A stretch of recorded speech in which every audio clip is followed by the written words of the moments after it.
Okay. Hello. Yeah, hello? Yes. Hi, it's Laura. How are you? Who's this, Laura? How you doing, Laura? Okay, good. How you doing? Thank God. How do I speak to you? Yeah. You good? How'd you like last week's shit? That was interesting, huh? Yeah. Unbelievable. Yeah. It's a full... Yeah, it's stuff that most people never heard of before. Mm-hmm. You know, and it all started because who was the one who asked me the question? I think it was Amy. Yeah. Amy. Uh-huh. Yeah, it all started because she asked me a question about Mashiach. What was the question? Yes, yeah. Did we have to see? Right, they switched it. There's going to be one Mashiach and then there's two. Yeah, she asked me if he reincarnates in his Gilgul. You know, that provoked the whole shiur, you know. Uh-huh. That was a good question. Yeah, it was. Did you see my Tuesday night shiur, Laura? No, I told we were going to put it on, and then it slipped my mind. So maybe tonight or tomorrow. But that's fine. It's okay. YouTube, right? What's the name of it? The last one, right? I think it's how your coronavirus accelerates. Okay, Laura. Now what? Rabbi, start. Should I start? Yes. Yeah. Yeah. Is everybody there? Yes. Okay. I thought I would talk about Shavuot, which is obviously in a couple of days. You know, just to have an understanding in terms of the holiday, you know. What's important to understand is every holiday, every Yom Tov that we celebrate, you know, has something to do with the task of the Jewish people. We don't commemorate an event, but what we do is, in many ways, we tap into certain spiritual ideas or phenomena that happened at that time. So each holiday has a specific spiritual identity. That's probably the best way of looking at it. You know, each one. And the way you really get to enjoy the holiday is if you understand the holiday.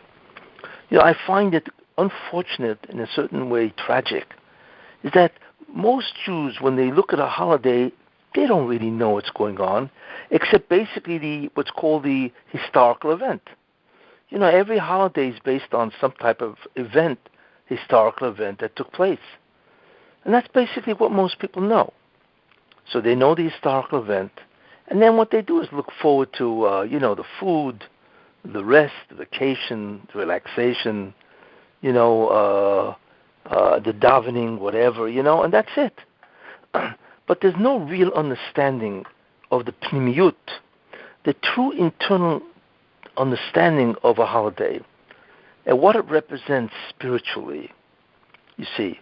So that's a key. If you really want to be able to celebrate a holiday, you really have to understand what it really means, you know.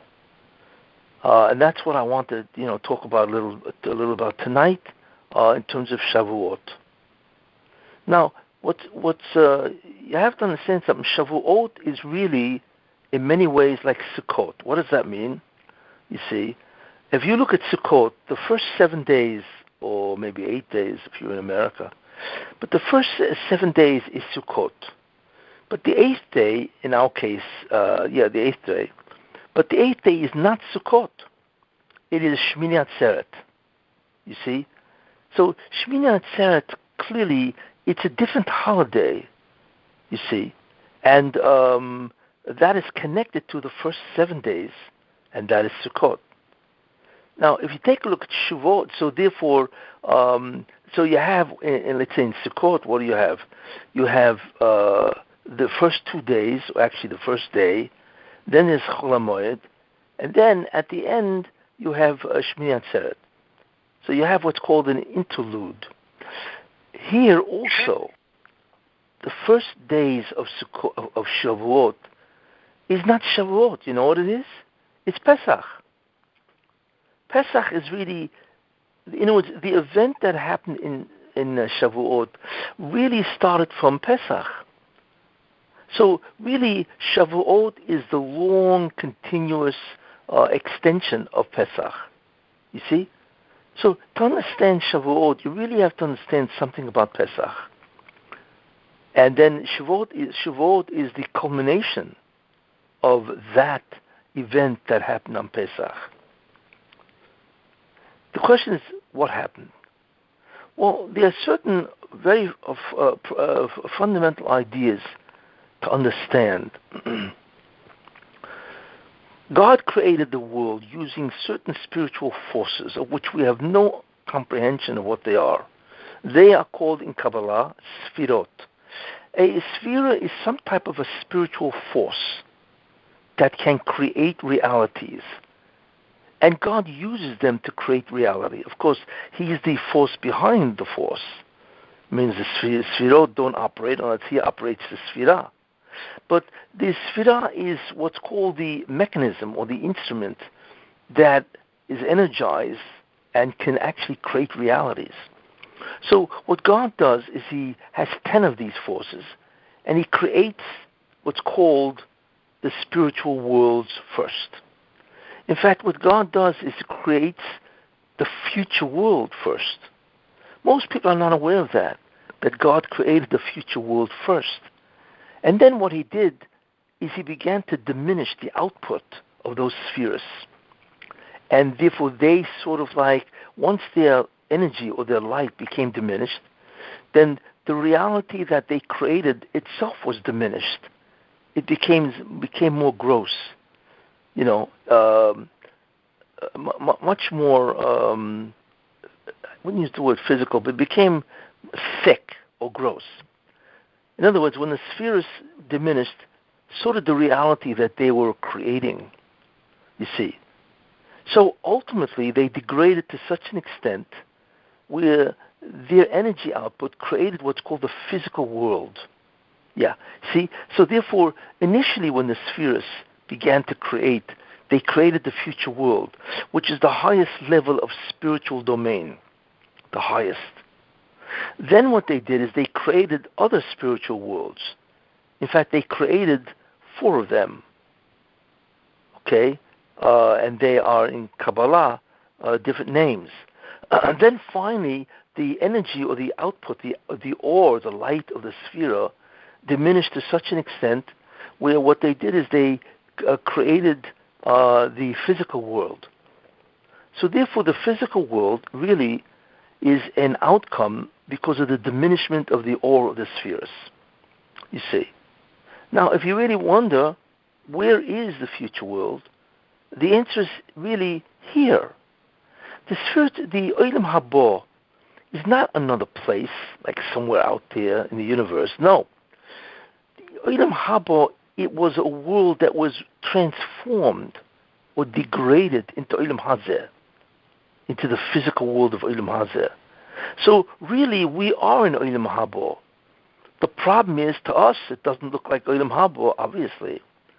You see, but at some point in time, what will happen is a person, or the Jews actually, what they will do is reverse the diminishment of the Sfirah, and all of a sudden the energy output will be enormous. And therefore the physical world will be retransformed into the future world. You see? It's like, in many ways, it's like a bulb, let's say a 1,000-watt bulb. So it's connected to a dimmer. You begin to dim the light, so the light of the bulb begins to diminish. As you continue dimming it, it diminishes more. Then, later on, what you do is you turn it up, you reverse it, and all of a sudden the light comes back. And all of a sudden it shines the way it originally shone. That's the same idea, you see. Therefore, the purpose, therefore, of the Jews, actually, that's who it is now, is to reverse the diminishment of the energy or the light of the Sfirot. And what you do is you turn the physical world, which is Olam Haba, which is the physical world, of course, you turn it back into the future world. You see? So really, what it is that the future world is here, but it looks differently. It has to be reversed, retransformed back into the spiritual world called Olam Haba. You see? So therefore, that is the job. The job is to reverse the physical world into its original spiritual world. That has a certain term, a name. It's called zikuch. Zikuch means to purify. So therefore, the physical world has to be purified. You have to remove the physicality of the world, and all of a sudden it becomes the spiritual world, especially the future world. That's a very important idea. In other words, the task of a Jew is to dematerialize the physical world back into a spiritual one. That is really what happens. Now, in order to make that happen, you need what's called a switch, a trigger.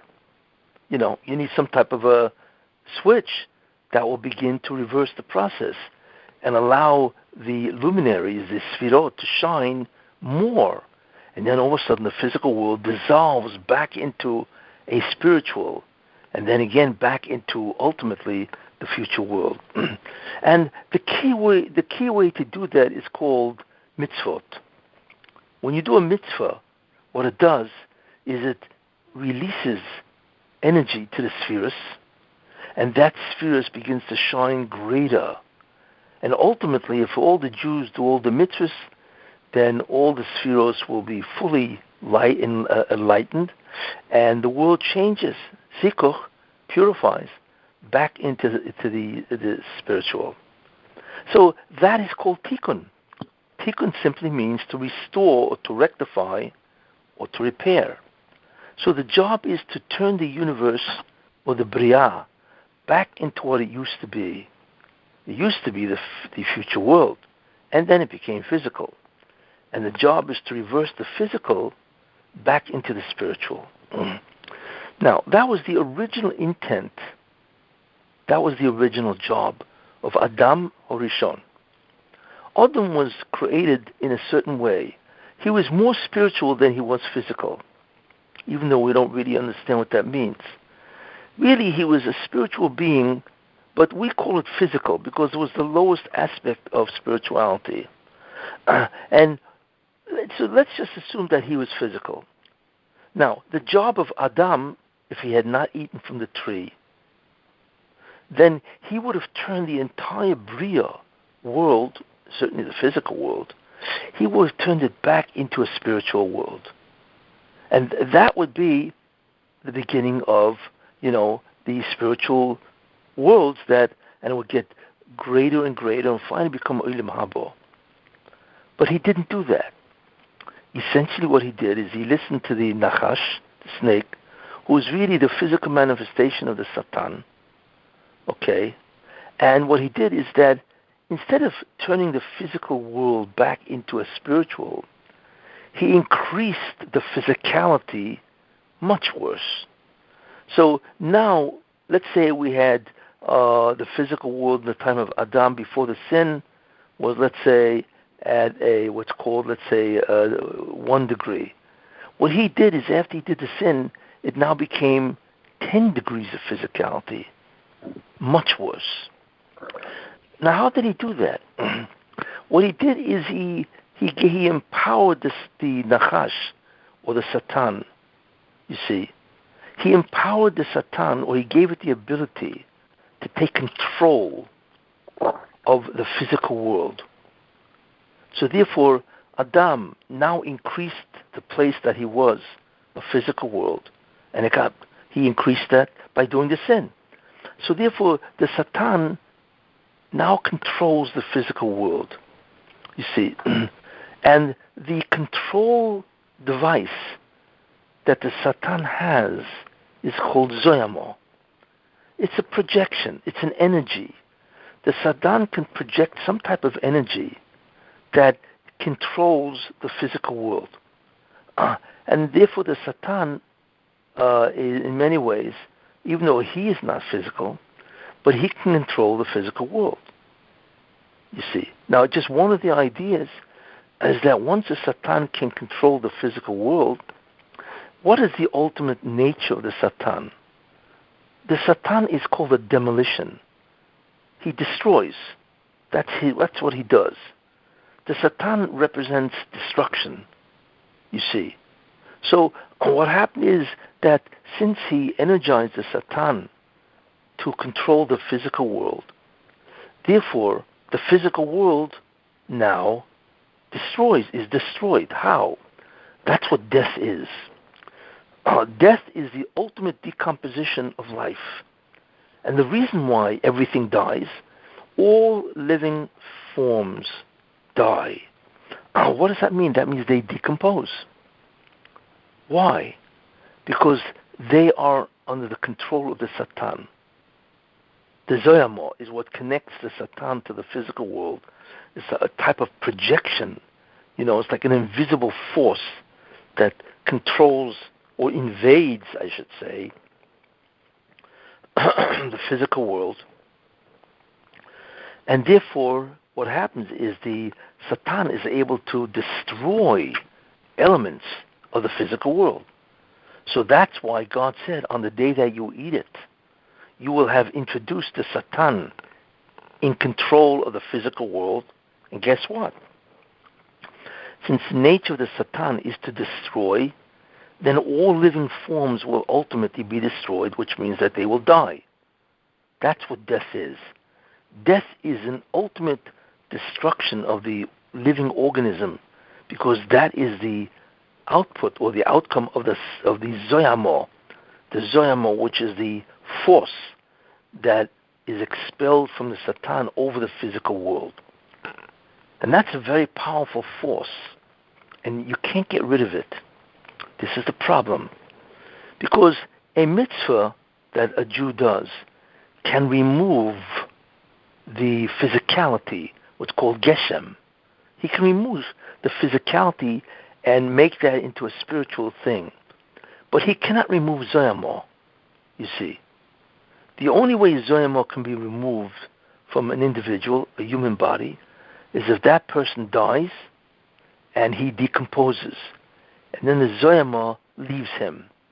You see, and that's why people die, basically, to get rid of the Zoyamo. And then they get a new body, you see, and that's Tchias HaMesim. That's why people have to die. Because they cannot change their physical body because it now has Zoyamo. Besides being physical, it now has Zoyamo. And you cannot eradicate or get rid of Zoyamo even if you do a mitzvah.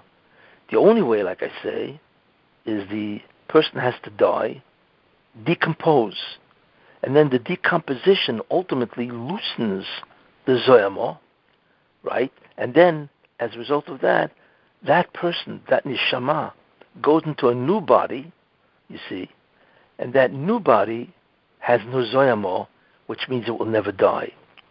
That's why there is death. So a person can get a new body with no Zoyamo, you see.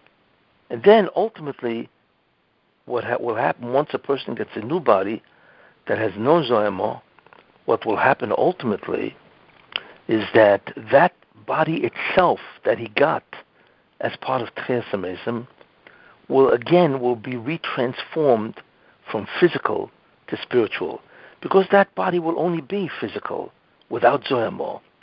And like I say, and the mitzvah, which is the trigger, the switch, can reverse physicality into spirituality.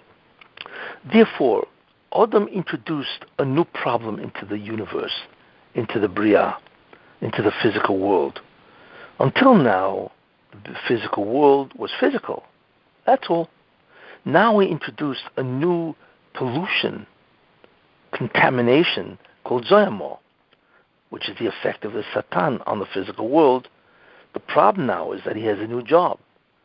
He now has to get rid of the Zoyamo, and if he gets rid of the Zoyamo, then he can get a new body, and if he gets a new body, he can reverse or purify Zikuch, that body, back into a spiritual body.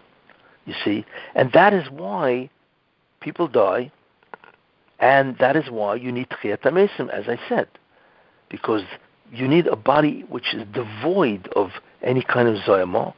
All it has is physicality, and that can be reversed, you see? But that will only happen in the Messianic era. That is why you need a Messianic era, because essentially you need a new body, because the old body cannot be reversed. Therefore, Adam HaRishon, because of his sin, introduced a new element into the Bria, and that is Zoyama, where the Satan has control. Now, that has tremendous amount of repercussions because of this. But essentially, that's the bottom line, you see. And I mentioned, I think it was last week, that the one who deals with removing the Zoyama, which is removing the evil, is fundamentally the job of the Mashiach ben Yosef, you see.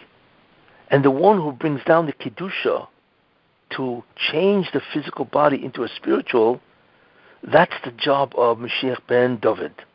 See, that's the two different jobs. So Mashiach ben Yosef is in charge of removing Zoyama, to eliminate, to remove it from the creation, from the physical universe. Once it's removed, you see, then the Mashiach ben David can now be occupied with bringing down Kedusha, or holiness, and then what that does is ultimately it will change the physical body into a spiritual body. In many ways, it's like Moshe Rabbeinu when he went up to receive the Torah. It says that he didn't eat for 40 days and he didn't drink for 40 days. Why? Because his body began the process of zikuch, even though it didn't completely finish, because he had to come back down. And when you begin the process of zikuch to purify the physical body, guess what? You don't eat, you have no appetite, nothing, and no drink, because your body doesn't need it anymore, because it's now in the process of reverting to a spiritual body. And guess what? Angels don't eat and they don't drink. You see. Therefore, that's the fundamental difference between the two. Now, the problem is the concept, like I said, of Zoyama. Therefore, the job was to get rid of it. You see. Now, therefore, many things happened. So instead of getting rid of it, what happened was that people sinned more and more. So what happened was the Zoyama became stronger and stronger, you see, which became terrible. Because not only did mankind not reverse the process, they made it worse. It's called kilkul. Instead of tikkun, which would have removed the Zoyama, mankind introduced kilkul, which means damage. They damaged the physical universe much more because they sinned terribly.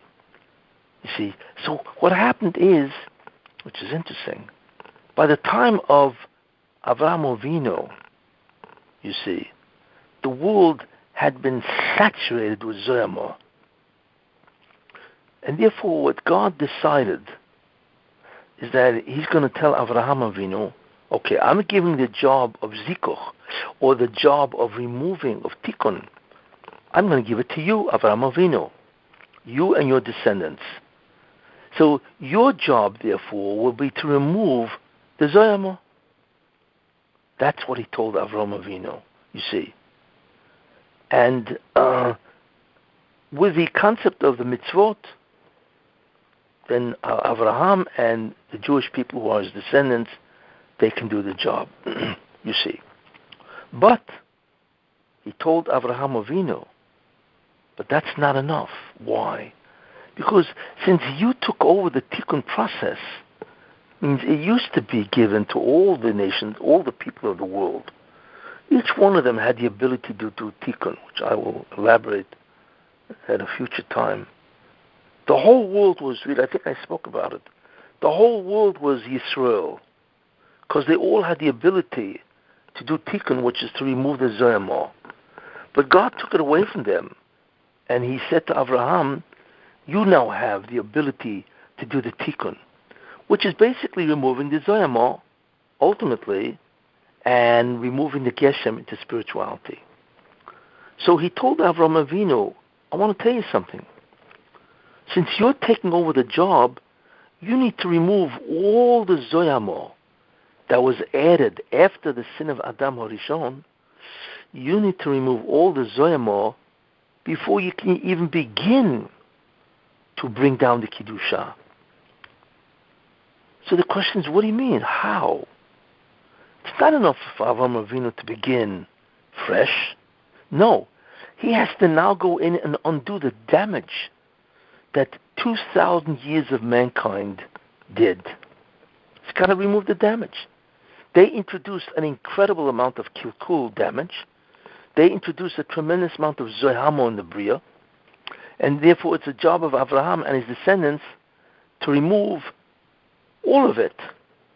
2,000 years worth, you see. And that's why God told Avraham Avinu. But here's how it's going to happen.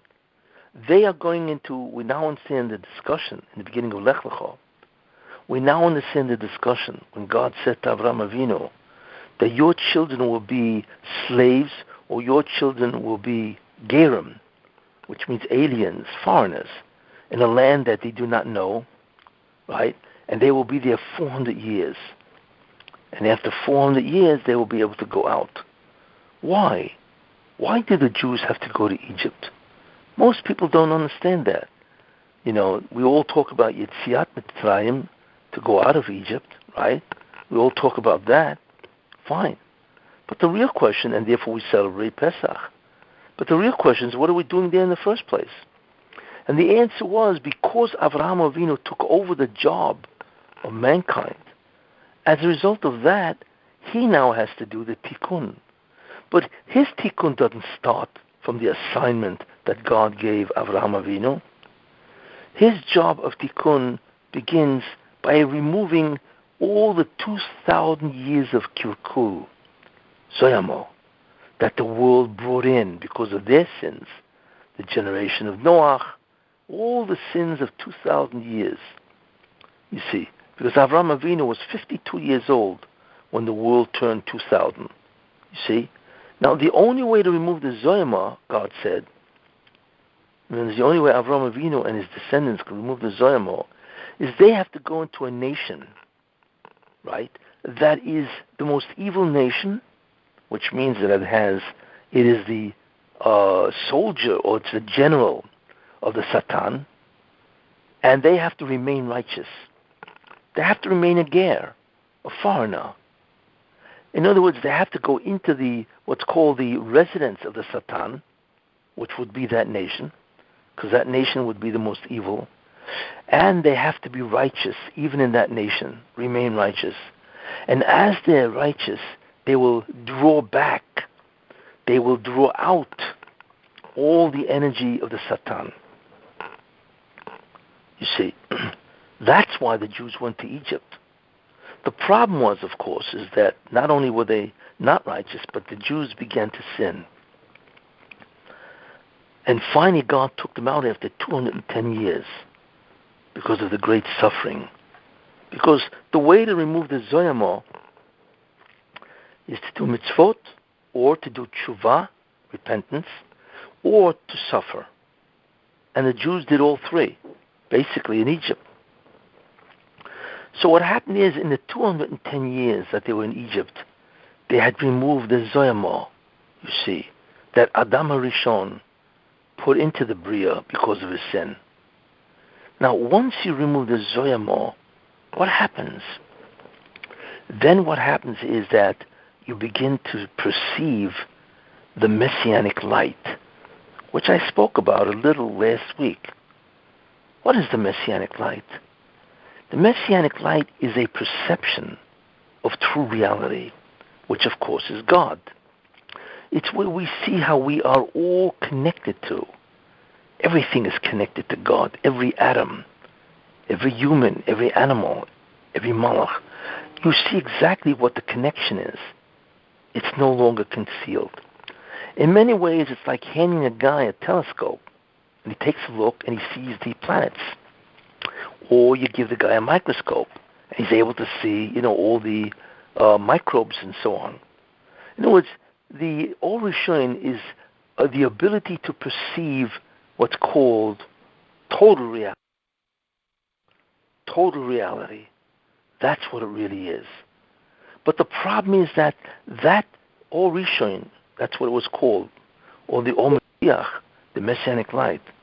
The problem with that, you see, is that the Zoyama blocks it. This is the problem. Because everybody has Zoyama because of the sin of Adam, and the increase in Zoyama because of the kilkul, the damage that 2,000 years of mankind did, nothing can come down. You cannot see this incredible reality, which is God-centered. We don't see this. We do not see the real reality. Because a body that has a contaminant called a Zoyama cannot see this at all. So the job, therefore, is to remove the Zoyama once, and that is Mashiach ben Yosef, or it was the Jews in Egypt. When you remove the Zoyama, all of a sudden what becomes present is the Or Mashiach, is the messianic light. You see? And that's really what we want to restore. You see? In fact, what's interesting, you see, is that the Jews had succeeded in many ways removing that Zoyama as a result of their staying in Egypt and suffering for 210 years. And when they left Egypt, they began to pluck away all the Zoyama, because the Zoyama has 49 levels, you see. Actually, it has 50 levels.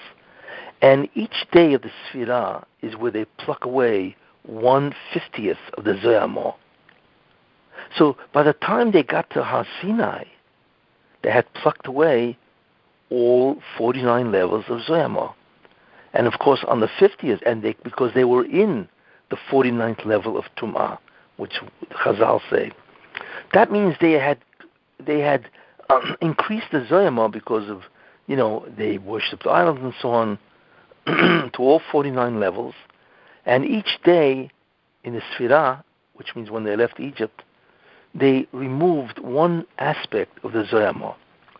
Now, what's interesting is that's why we see Chazal say that by Kriyat Yamsuf, which 7 days after they left Egypt, even a maidservant, could see more of the Or Rishon, the messianic light, Kabbalah, than Yecheskel Hanovi, who was an incredible prophet, saw. And Yecheskel Hanovi is the one who revealed the fundamental idea of Kabbalah, which is the Ma'aseh Merkava, the divine chariot, which is in Yecheskel, and that's the divine chariot is a metaphor for the Kabbalah, and that was revealed in Perek Beis in Yecheskel. So because the Jews now were able to remove the Zoyama as a result of their stay in Egypt, slowly, by the time Kriyat Yamsuf happened, which was 7 days, they had removed 7/49 of the Zoyama. Therefore, a maidservant, you see, was able to see an unbelievable ha'ora, light, part of the messianic light, much greater than Yecheskel. Because Yecheskel, was a prophet who already had the Zoyama back, because the Jews, which is later on, sinned by the golden calf. But on the way out, the Jews had removed, one day after the other, all 49 levels of Tum'ah, which is Zoyama. So automatically, I told you, when you remove the Zoyama, what happens? You are able to see the messianic light, automatically, because the Zoyama is a barrier to this light. You see?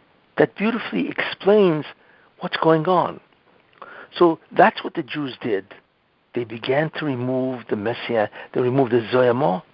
So by the time they stood at Mount Sinai, Har Sinai, the Gemara says that they were equal in their essential nature to Adam Harishon before the sin. Yes. We don't understand what that means. We've never seen a human being look like that. We don't know what Adam Harishon looked like before he sinned. Before he sinned, he was greater than the angels. You see. After he sinned, he was just a regular human being. By the time they reached Matan Torah, Har Sinai, then the Jews had achieved what's called a reversal. They no longer had the Zoyama. There was Zoyama, but it was outside the human body. You see.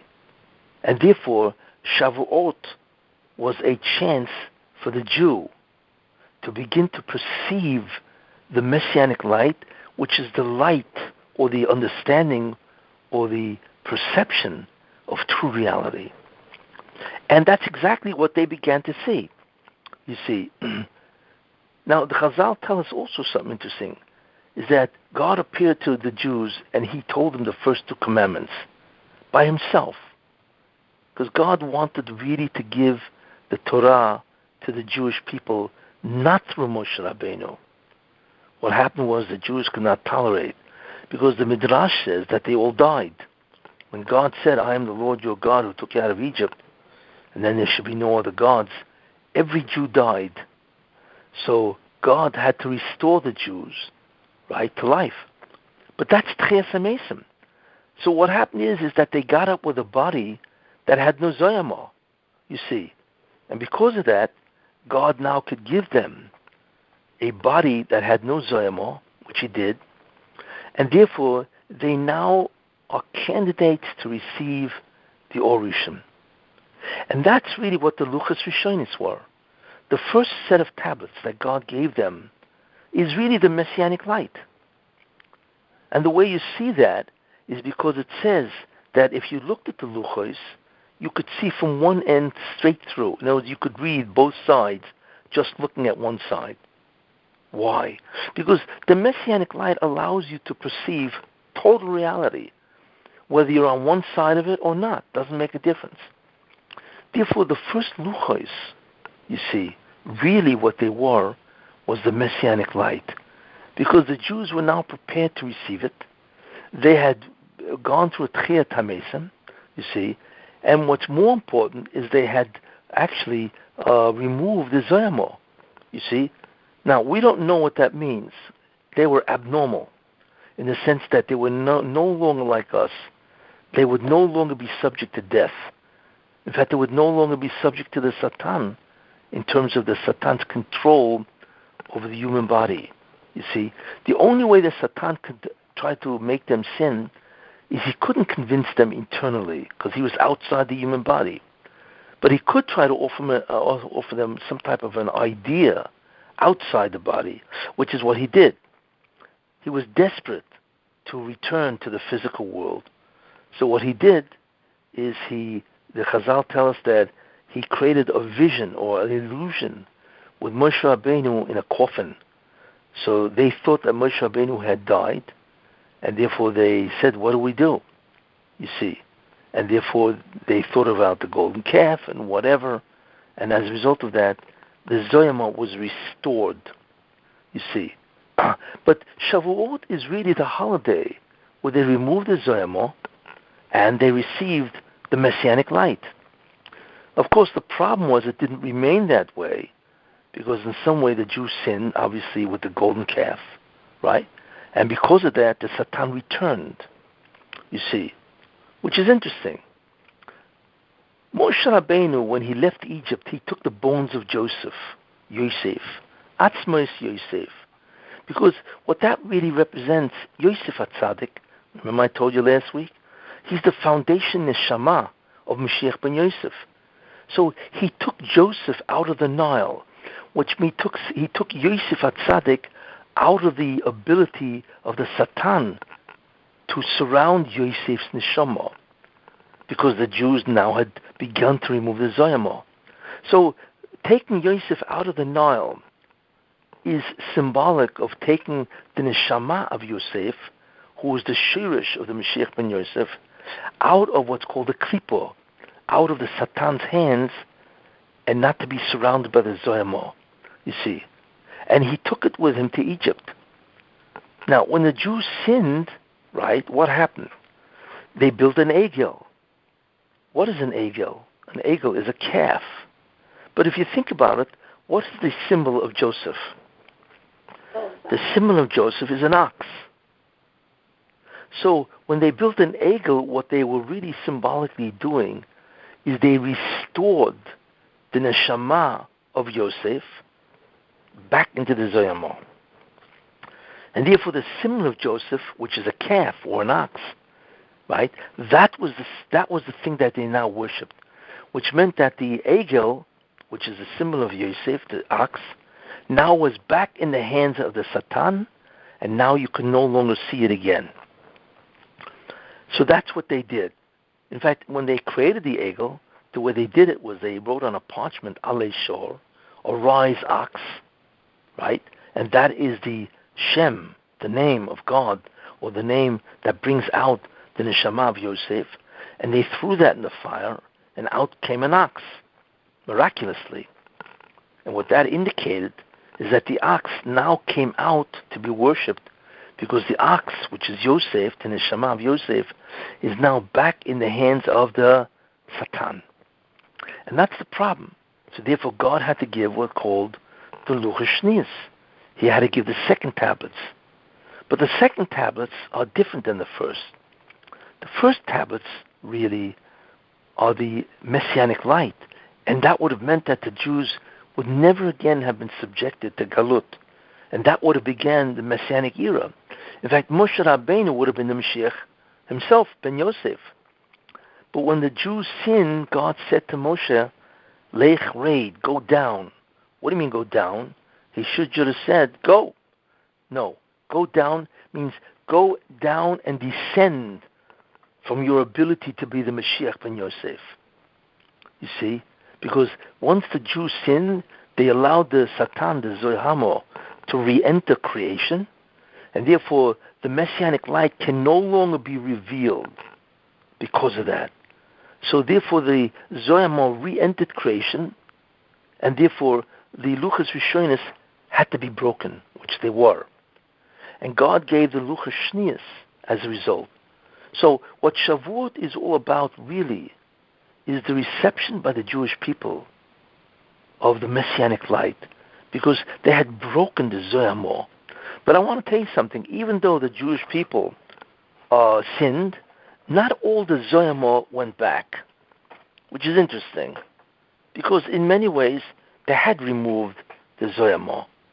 But enough went back where death now re-entered the world, you see. So Shavuot is Kabbalat Torah, both levels of Torah. The first level is the Orishim. That was the first level, and that was the intended level. This unbelievable messianic light, this unbelievable perception of God, of we emanating from God, you see. But since the Jews did not deserve that, and by the way, you'll notice the Haftarah of Shavuot is Yecheskel, the Ma'aseh Merkava. In other words, the chapter on Yecheskel Hanovi, Sefer Yecheskel, the chapter which is the fundamental understanding of Kabbalah, that's what we read on Shavuot as the Haftarah. But why? And the answer is because that's really what the Jews received. However, they still received the Torah, but not in the inner form. They received it in an outer form. It's almost like you have two textbooks. One textbook is a textbook that describes the world, the phenomena of the world. But then there's another textbook that describes the inside, the internal workings of that world. So the internal workings of the world is the messianic light. The textbook that describes just the physical phenomena without describing the internal structure is the textbook that we now have. And therefore, our job now is to continue the process of the removal of the Zohamo, ultimately to usher in the Messianic era through the Mashiach ben Yosef. So that's what Shavuot is, you see. But we have a joy. Why? Because the joy is that, A, we did it once, which is incredible. That was the first time in history that mankind, the Jewish people, actually went back to the level of Adam HaRishon before the sin. And the Messianic era was almost ushered in. So the mere fact that we achieved that, which is an unbelievable spiritual achievement, right, is incredible. That's the potential that we could do it again. And the second thing is that even if we didn't get the Torah of the Mashiach ben Yosef, we did get the Torah. So the Torah itself is the trigger that ultimately will remove the Zoyamo. So the whole concept of Kabbalat Torah really is the essential idea. So therefore the essential idea of Shavuot is two things.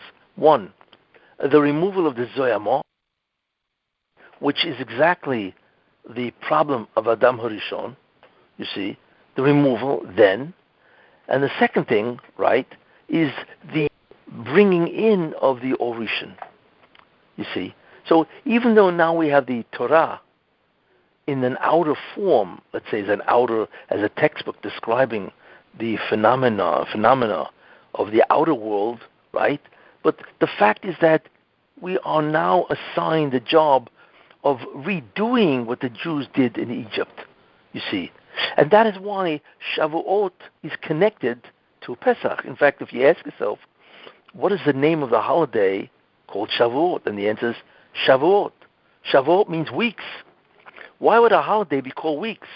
To show us that this holiday is connected to Pesach, which means that it is 7 weeks away, you see. And that tells us that those weeks that are in between Pesach and Shavuot is really like Chol HaMoed. But really, Pesach and Shavuot are really the two ends of the same holiday.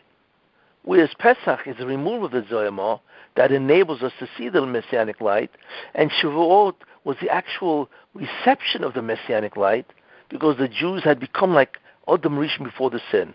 So even though we now have the Torah in a different level, right, which is the outer level, it doesn't make a difference in the sense that we now use that Torah to restore the original achievement that the Jews had at that time.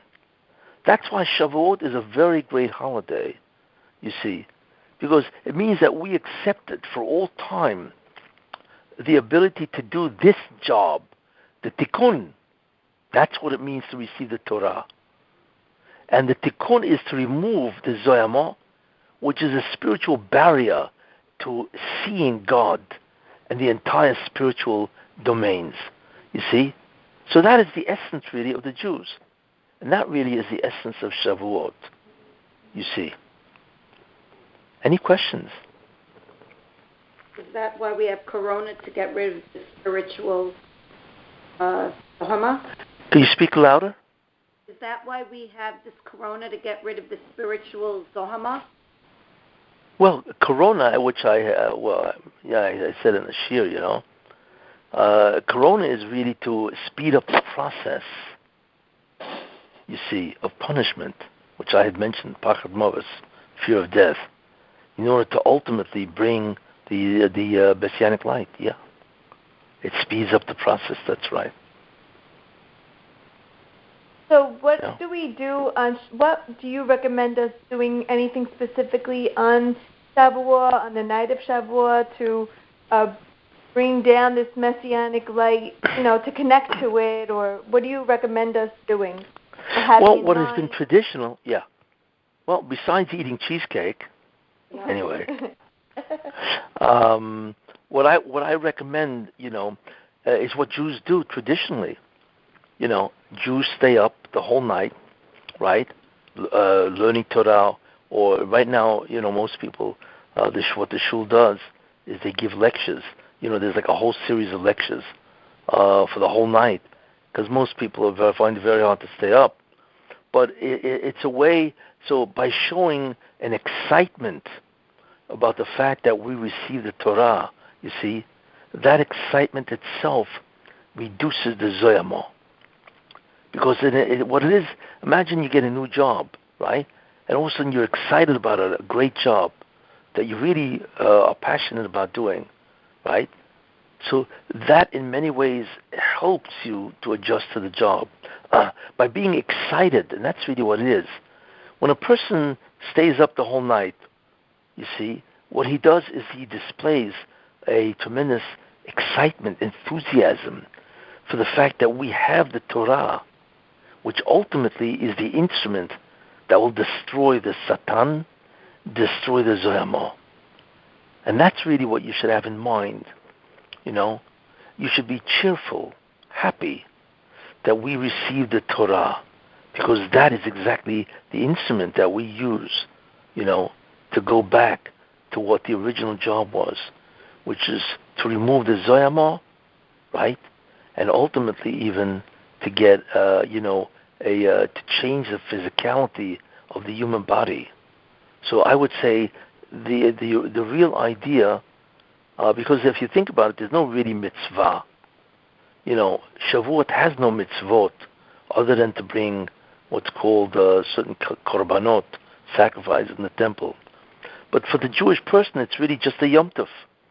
You know, there's no real mitzvah. It's just a holiday. So therefore, the main idea of the mitzvah really has to be in your mind, the kavanah, that you are joyous, you're excited, the fact that we have the Torah, and that is the very device that can bring back a whole different universe and get rid of all this, all the evil, death, sickness, you know, disease, bankruptcies, failures, suffering, pain. All of that is gone, you know. So that would be the way to do that. Now, what men do is they, you know, many men, you know, I'm not saying everybody, but many men, they stay up. When you stay up to learn for however long you can make it, you know, that indicates, you know, a tremendous willingness and joy of receiving the Torah, you know, because what you're doing is you're staying up in anticipation of the giving of the Torah, you see. And so really a great deal of Shavuot is understanding the tremendous significance of being assigned the task of tikkun and really being excited about it. And of course the way we do it is through the Torah, either limud Torah, or for women it's not only limud, but it's also because they get their husbands to learn Torah, they get their kids to learn Torah, so they share in the tremendous chut, merit of Torah, you see. So that's really where the avodah lies, in your excitement and enthusiasm for receiving this and being part of the team of Torah and also of bringing in the Mashiach. And you should know, we are very near. And that kavanah, that intention that you have, will actually speed up the process, yes, of bringing the Mashiach ben Yosef. So Rabbi, that's really what it is. Yes, sure. So, like now, because of Corona, the men can't really learn all night, because usually the rabbi is sitting with them and encouraging them, giving them a lot of derashot, but now they don't have that. Yes. So is that for our benefit because of everything that you explained, like in one of your videos? Like how would that work, right? It's really a two-part question. Is how do we use Corona, like, because now they're letting 10 people in the minyan. But is that a good thing? Like the transition from Corona to going back to somewhat normalcy. Do we want this transition, or should we, like, you know what I'm saying? Like there's a limbo. Well, like I said, the avodah of Shavuot really lies in the mind.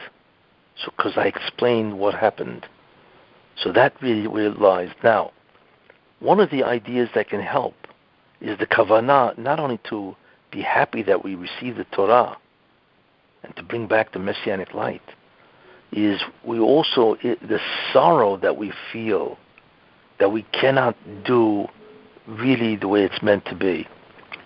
That sorrow itself is a very great remedy. Now, I'm not saying that you have to be depressed, especially on Yom Tov, but the fact that you wish it wasn't that way, you wish that you could have a minyan of 500 people, that 500 people actually stood up the whole night and learned. So that feeling of being sad to a certain extent, that you can't really welcome in Shavuot in that tremendous manner, is part of the kavanah that you could have. You see? So the joy of being a candidate to bring back the Mashiach ben Yosef with the messianic light, and the sadness to a certain extent of not being able to do it in the normal way that has been going on for who knows how many years, that itself will provide tremendous tikkun. You see? And each person should do what they can do. A man, obviously 10 people is not much. Obviously shuls can hold much more than 10 people. But like I say, God understands, obviously. He's the one who created this situation, you see. So what he wants to see is the fact that a person is sad that he cannot be part of a tzibur to learn the Torah at night. And that itself, that longing to have wanted to learn with a tzibur of many people, that is a big aspect of tshuva, you see, and a big aspect of the tikkun. And all of this moves it forward. Everything is weighed, everything. And all of these ideas will advance the coming of the Mashiach. All of this will be gone. You see? Got it. So, like, when there are certain changes with, with Corona for our benefit, if they start letting more people, if they start opening up, I would say, summer camps for the children, we should go with the flow of it. You should what? We should go with the flow of it, allow. Yeah, sure, yeah. I mean, whatever's allowed, I should say whatever's healthy and is allowed, you should, of course, do, yeah. So, that's what you should do. No.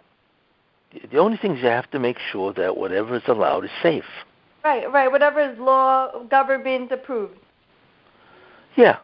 And hopefully they're interested in the safety of people and not in just political control. I would say wait 2 weeks, see if anybody got sick before you join the kids. Yeah, everybody's waiting. Nobody knows. Everybody's waiting to see, well, if we let up on it, where people can now come together, even though they now maintain their distance and they wear a mask or whatever, everybody wants to see what's going to happen with the virus. Right. Now, if nothing happens or very little, then that's great. Then they ease up more. And eventually, hopefully, look, the main thing that has to happen, there's only 3 things that can bring everybody back to normal. One is a therapy, a cure. So even if you get it, there's a cure. Right now there's no cure. It's called a therapeutic. The second idea is a vaccine. And a vaccine will prevent you from getting it in the first place. The third thing is if everybody gets it, you have what's called herd immunity, that the virus cannot exist because 80% of the population has immunity, has antibodies. So therefore, even if you're not vaccinated, you won't get it. Those are the only 3 things that will stop this pandemic. And that's eventually going to happen. I hear Israel is already working on a vaccine that seems to be working.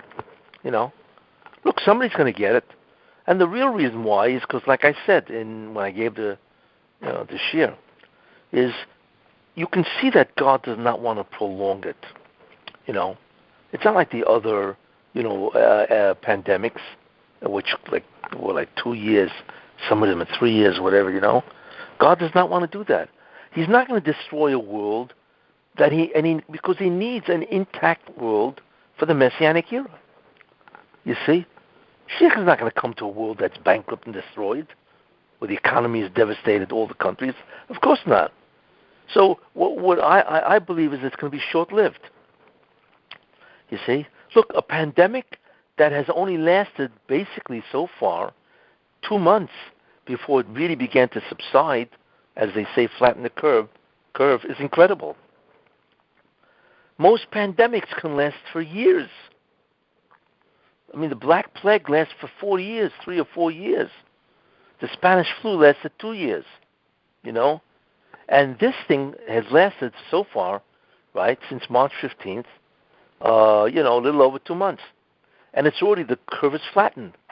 That shows you that it's the will of God not to, punish mankind, really exceedingly, for a long time, which is a very good sign, because God wants to move on. He wants to move on. So whatever he has, for whatever reason he's doing this to accomplish it, it'll get done, and there will somehow miraculously either be a cure or a vaccine, one or the other, and then everybody will return. Now, the tragedy is nothing will change. We know that. People will go on doing exactly what they did, maybe not totally, before the virus. But the main idea is mankind, certainly the Jews, the tikkun, will have moved on, you see, because of whatever suffering that they've had. That's the main idea, see. When Mashiach ben Yosef does come, and Be'ezrat Hashem, we do go to Israel because the Beit HaMikdash is there. Is it true that we don't bring any belongings with us, that Hashem has everything there for us? What is that? It's a good question. Nobody really knows the answer to that, people will move, I would imagine, you have to remember one thing, that a lot of the Mashiach ben Yosef's time will be natural. You're not going to see, miracles excessively. You will see a tremendous growth in spirituality. It is only in the time of Mashiach ben David that you see open miracles, where natural law, physics, teva, begins to change.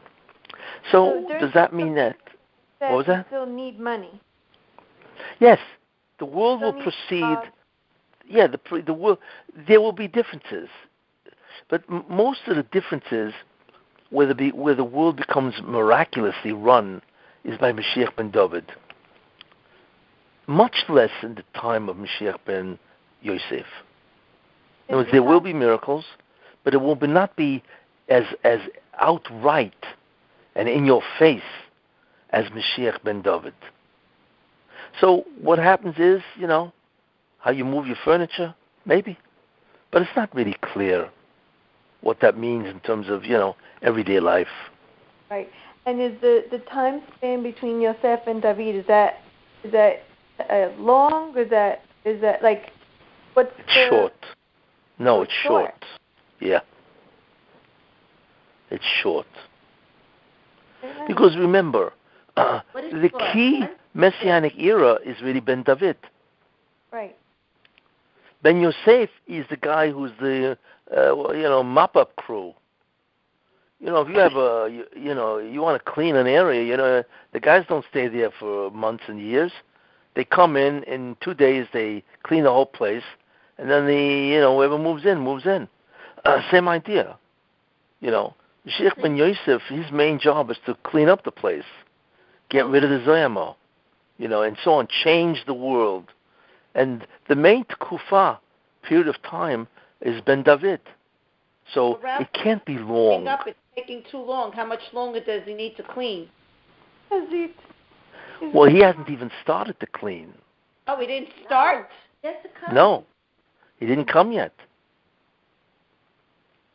right? He has to announce himself so that we know that he's Yeah. here. No, he won't announce. Well, I really should talk about that. No, it's not a.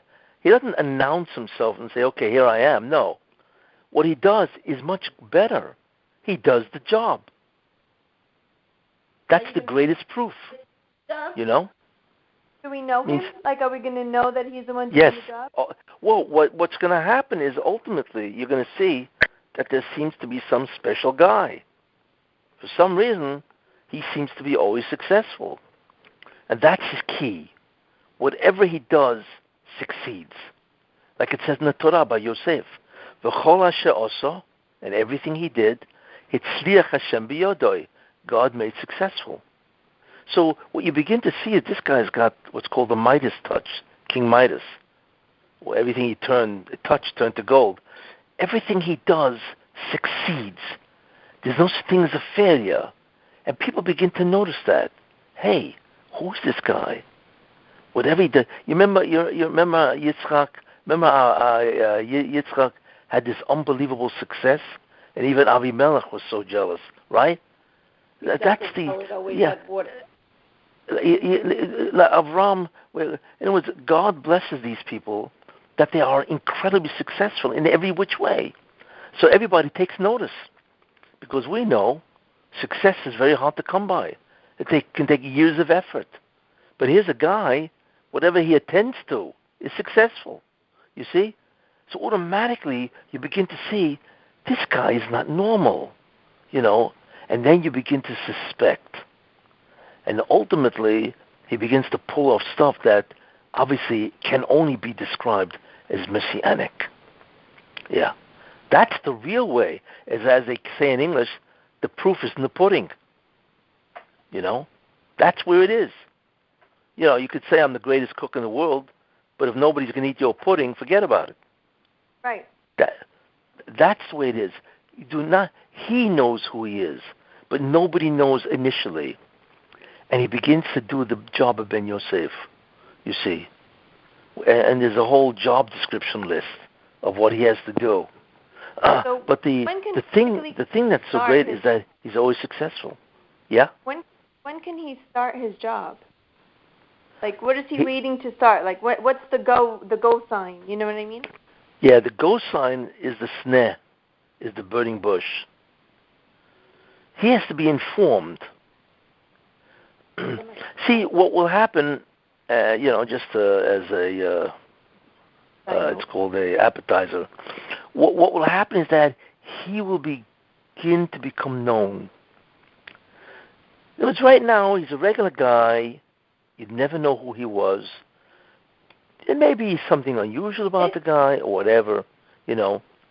But as time goes on, something happens where God begins to make him known. Which is interesting. Rav Kaduri said that, which is very interesting. You heard of Rav Kaduri? Yeah. It's the clock. Yeah. Rav Kaduri is Yitzchak Kaduri. He was the biggest Mekubal in his time. He died about, I think, 15 years ago. He was 108. That's how old he was. But he said this, you know, it's very interesting what he said, you know. He said the Mashiach ben Yosef is going to be a guy that you don't really know him. Nobody knows him really. But what God is going to do is change it. And he's going to begin to make this guy known. And once that happens, and you add the formula of incredible success, you know, or infallible success, then people are going to begin to see this guy, whoever he is, that he's unusual. That's the key. And the Rambam says that. He says, how will we know who the person is? You know, what's he going to tell? He's a Messiah. You know, who cares? You those kind of people you lock up, you know. But right. The reason why he can say that is because he won't say that. He will do the job because God will make sure that everything he touches is incredibly successful.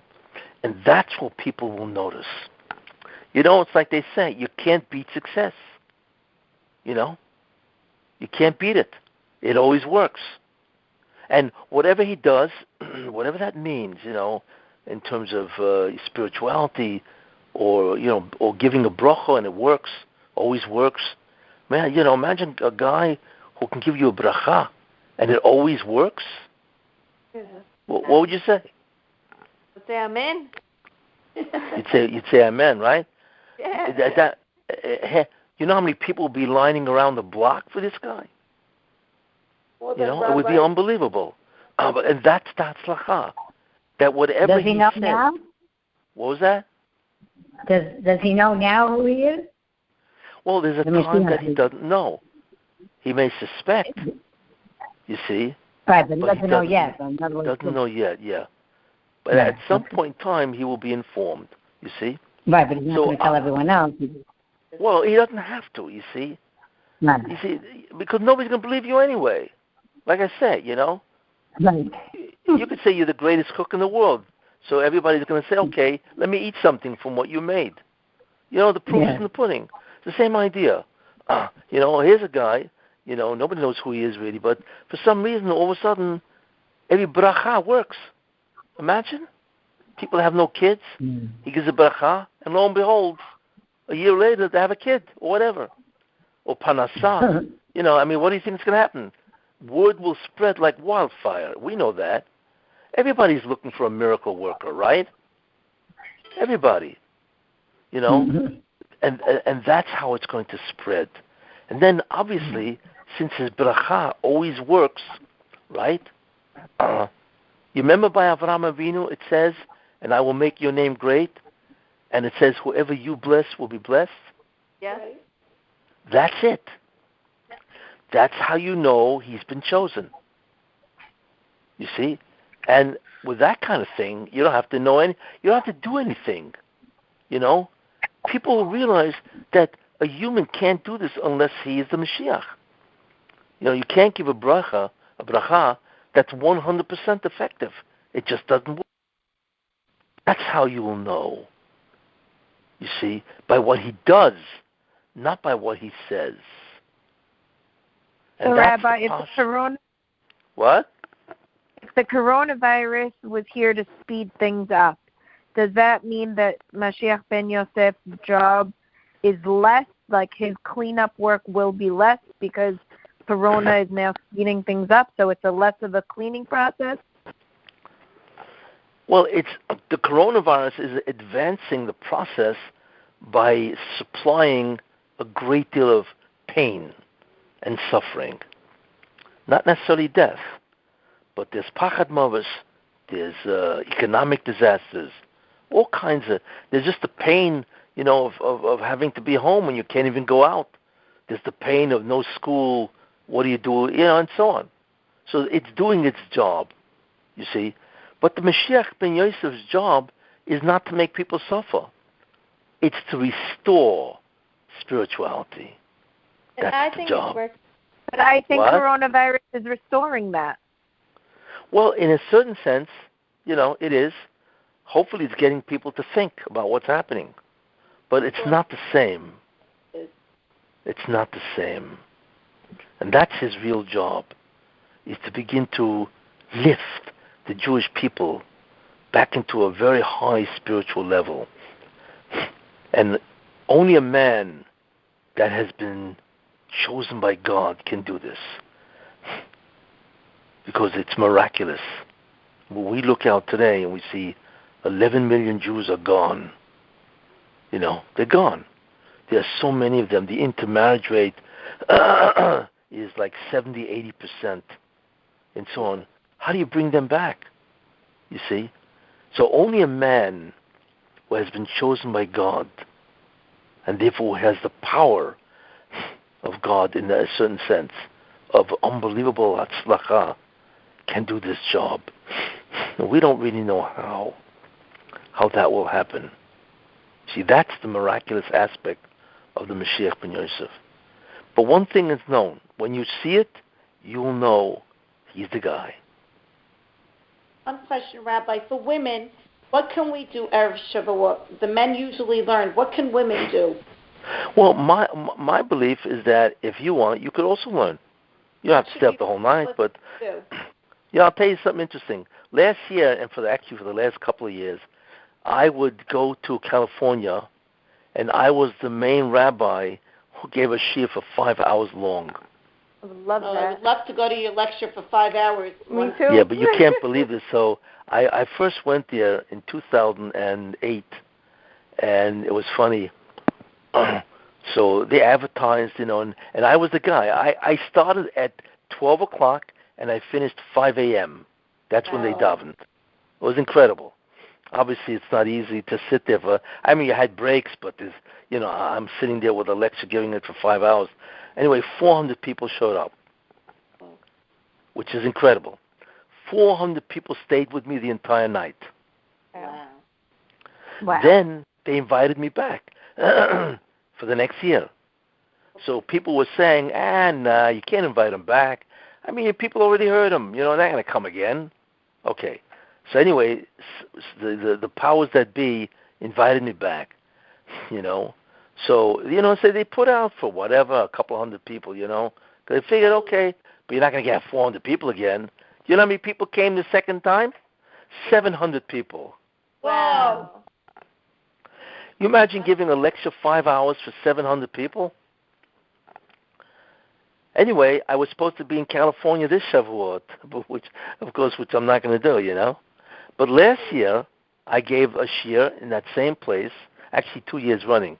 I gave a shiur in that same place, and again, you had 400 people, and I just had to sit there, and I gave a shiur, the most of the night, So people are interested, and by the way, what I want to bring out, half of it was women.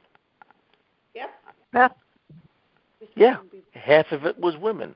Is it true that you were going to be redeemed from the women again this time around? Like mitzvah. Say that again? B'zchut hanashim, are we going to be redeemed this time around, like Mitzrayim? Yes, I believe so. But I'll tell you something funny. You know what's that? Is that since all the kids are home, right? So in many ways, a lot of the women have jobs, but the men don't. So therefore, the men are winding up taking care of the kids, which is a woman's job, right? So therefore, this time it's going to be that the Jews are redeemed because of the merit of the women. It'll probably be referring to the men who stay home and take care of the kids.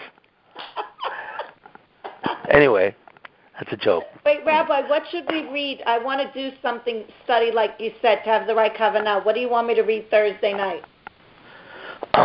Well, I think a good thing to read would be Chumash. Which you one? Read the parasha? I don't What? know if I can get through all 5 books. Well, to read the, let's see, which part? Should I read all Shavuot. Devarim? Should I read all Bereshit? What do you want me to read? What's interesting is they usually read all of Devarim. Oh, really? Yeah, it's a big segula Devarim. So maybe we should all read Yeah. So what, just read it in Hebrew? I read it. I have a test. No, you don't. You could read it in English also. What do you recommend? I read both. Yeah, yeah. But the main thing is to understand, so you could read it, all of it. You could do the entire Dvarim in English. It doesn't take that long, especially if you read it in English. Yeah, because if you do that, you'll be connected to the Torah.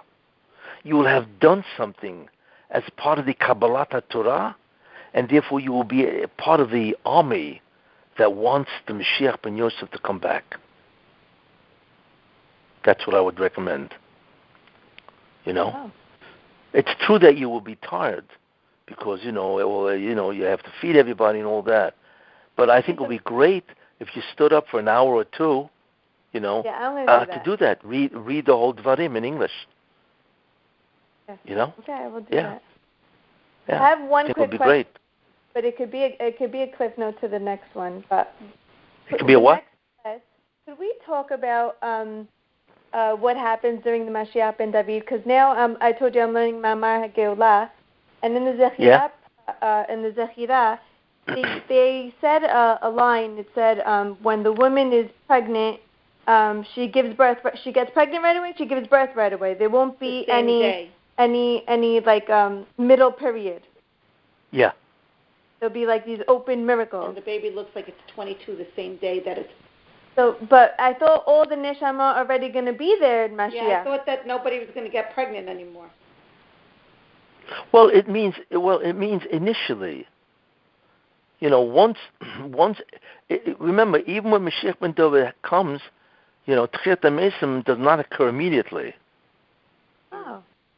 So it means, before that. And I'll tell you, and even when Tchiat HaMesim happens, there still can be birth. Except that ultimately this person will have to die in order to get rid of his body, because that's the only way you can get rid of the Zoyamo. But things will... In other words, you're not going to... It's only after Ben David really comes that you're going to see, like open miracles. With Mashiach ben David. By the way, Rabbi, you heard the good news? Remember how you said first Mashiach ben Yosef's going to come and then they're going to build the Beit HaMikdash and everybody's going to come to Israel?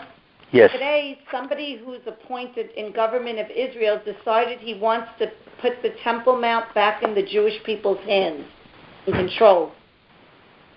Who's that? What you were talking about? No, who was the guy who said that? I forgot his name. I don't follow Israeli politics. I was reading it today. Okay. Yeah. Yeah, it will be built before. Temple Mount What? back in the hands of the Jews. What was that? He was newly elected or something, and he wants Har Habayit back in control of the Jews. That's great. Yeah. That's great. Isn't that what you were saying? That I was always wondering how we're going to build the Beit HaMikdash if the Arabs were controlling it. Well, like I said, do you notice that Israel is slowly being given back to the Jews? Yeah. Do you notice that? Yeah. And remember I gave the Shiur Wednesday, but one of the reasons why, like I said, is why the whole corona happened, is to try to destroy Trump. Right. Because it takes away all his success. Because right. Trump is a tremendous danger to the Satan. And one of the things that he's assigned to do is to give Israel back to the Jews. And that's what remember Esav said to Yaakov, Yehi lecha ashelach, let that which is yours be yours. Right? So he's referring to the land of Israel. It's yours. That's the job of Esav. That's why Trump is a messianic figure. But so that's what's happening. You see, everything that has to happen is happening. But it's happening al yedei teva, through natural means. Do you think he'll be reelected again then, to finish his... Sure, I believe so, yeah, of course. Well, how can anybody vote for Biden? The guy's senile. He doesn't even know what day it is. No. When he's awake, he thinks he's sleeping. Poor thing. Well, he's look, it's tragic. He either has dementia or he has Alzheimer's. Dementia, I think. People are endorsing well, whatever it is, either way, he's senile. Right. So how in the world can anybody? I mean, he and Trump are going to debate, and Trump will kill him. I can't wait for that day. Oh my God. I mean, classes in person. What? Can we do classes outdoors so we could see you live when you're talking? I mean, I think somebody was talking about that. Yeah, I would love to host you. I have a very spacious backyard. Is everybody? There's more. I have a lot of space. Okay, we could talk about that. How about I miss you? Is everybody in deal? Yes. Yes. Yeah, okay. We could talk about that. The next class, we'll still do it on the phone. And then by June 13th, 5th, whatever that day, after Shavuot, then more people will be in deal. And I would... ready, sir. Yeah, people are going to be here, yeah. School's over. Well, Rabbi, it seems like how many women are just drawn to studying Torah, people that never used to listen every day, craving to hear a class in the morning, the afternoon. All I do is find myself listening to classes. Yeah. Yeah, because you got to keep busy. Yeah, well, so you all day long, Rabbi, all day long. No, it's not a joke. I know. Yeah. All day. In many ways, that's great. So in a certain sense, the coronavirus is contributing to the growth of Torah among the women. 1,000%. So there's a part of me that doesn't want it to end because I'm enjoying my learning. Yeah, that's really tremendous. But now I wake up every single day. I usually wear pants. Every day I just put on a skirt. If I want to wear, I can't do it. Wow. That's I don't know interesting. what's going on. It's bothering me. Rachel, Rachel, that's one who talked, right? Yes. Rachel, you're turning into a Rebbitzin. Get ready to call me Rebbitzin. You're now ready to marry a rabbi. We need to find her the rabbi with the Rebbitzin for her. Yes. That's right. Anyway, okay. Anyway, great speaking to you. And Thank we're you, on Rabbi. again. Rabbi. Chag Sameach. You should have a great Shavuot. And next Monday, same time, 8:15. Yes. Okay. Thank you so much. Great. Okay, great. Take Thank you, care. Rabbi. Go to. Take Bye. care. Good night. Good night. Go to.